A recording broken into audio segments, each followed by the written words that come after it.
The American Centrist. The rule of law.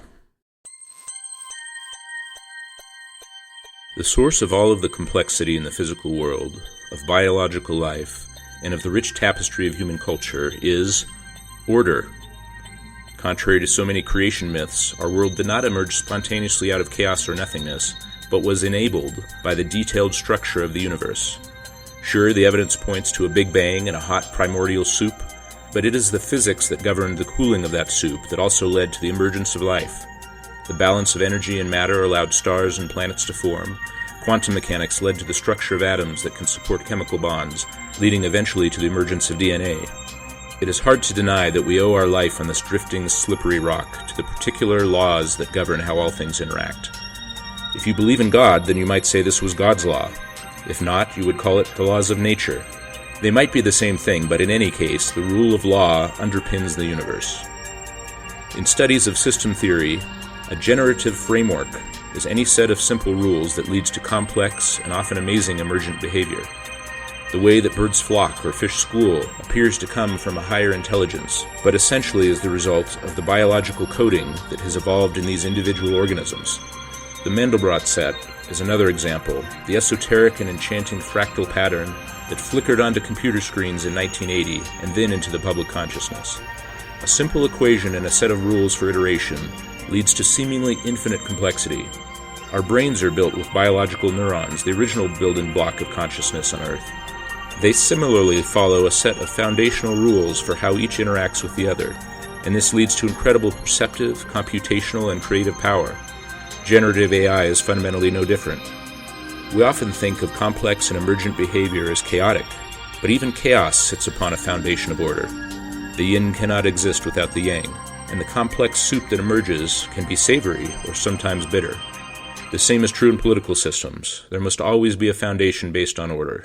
In our country, it is the Constitution of the United States of America that provides the fundamental rules for the function of government, including its authorities and its limitations. Without a foundation based on order, a society can only exist in Robert E. Howard's state of barbarism. The legislative code that has been built on top of the Constitution for over 2 centuries is the emergent result of the generative framework created by the founders of the nation. In America today, many people have lost faith in the function of the federal government and our national political system. This brings us to the present problem. Some of these people would rather tear it all down than do the work to improve the system. In an interview with Fareed Zakaria, David Brooks commented on recent trends in which political appointees and elected officials increasingly carry allegations or convictions of harassment, abuse, or corruption as part of their identities. What once would have ended a political career has become, for some voters, a mark of credibility, Brooks explains. And there are large majorities in this country, not just Republicans, who think the systems are fundamentally broken. We need somebody who's going to come in and break the rules. These people who have all the scandals, that's a virtue, not a vice, because if they have scandals, that shows they're rule breakers. Look, I get it. It absolutely feels like the system is broken. Let's just talk about the congressional budgeting process for a second. The United States of America has not passed a full budget on time, that is without a continuing resolution, since 1997. I will tell you from my professional experience that this creates uncertainty for project managers, which then reduces the efficiency and effectiveness of efforts that the government chooses to support, and frankly is a significant detriment to national security. But is the solution to tear it all down? Tyrion Lannister. It's a beautiful dream, stopping the wheel. You're not the first person who's ever dreamt it. Daenerys Targaryen. I'm not going to stop the wheel, I'm going to break the wheel. But what happens when you try to break the wheel? Cities are scorched by dragonfire and people die. You may be thinking that Game of Thrones is just a story, it's not real. No, but art imitates life, and at its best captures a kernel of wisdom for our reflection. You might also be thinking that there are those who are trying to break the wheel in America right now. How is that going for everyone? Polarization, divisiveness, ineffectual governance, anger, and fear are what I see emerging. I am a firm believer in working within the system. When my kids complain about mom and dad asking them to be home at 9 o'clock or whatever, I pull the work within the system card out of my pocket. This can include voting, lobbying, protest, litigation, or legislation, but it does not include breaking the law. If you don't like the rules, then work to change the rules. Build a network of relationships that allow you to have influence. Work with like-minded people to push your policy objectives ahead. Work with people who have conflicting views to find common ground and champion those issues together. Spoiler alert, this is exactly what Tyrion Lannister did at the conclusion to A Game of Thrones. Once more from David Brooks. As we've seen over and over again down the centuries, there's a big difference between people who operate in the spirit of disruption and those who operate in the spirit of reform.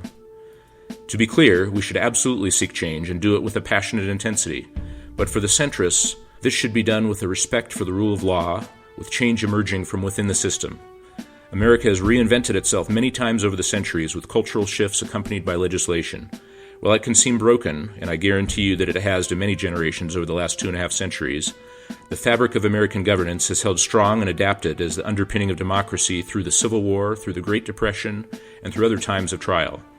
We need to recognize that rule of law is in our best interest, even as we exercise our free speech to protest and to vote for change.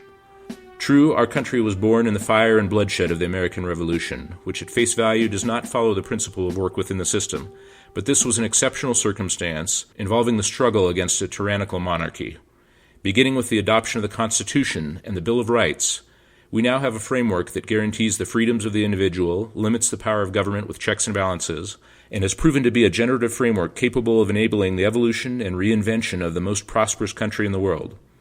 We should vote for politicians who mean it when they take an oath to uphold the Constitution of the United States. This is the first pillar of the American Centrist. Citations can be found in the written version of The American Centrist, available at Amazon in ebook or print form, or from your bookseller via Ingram Spark. Up next, utilitarianism.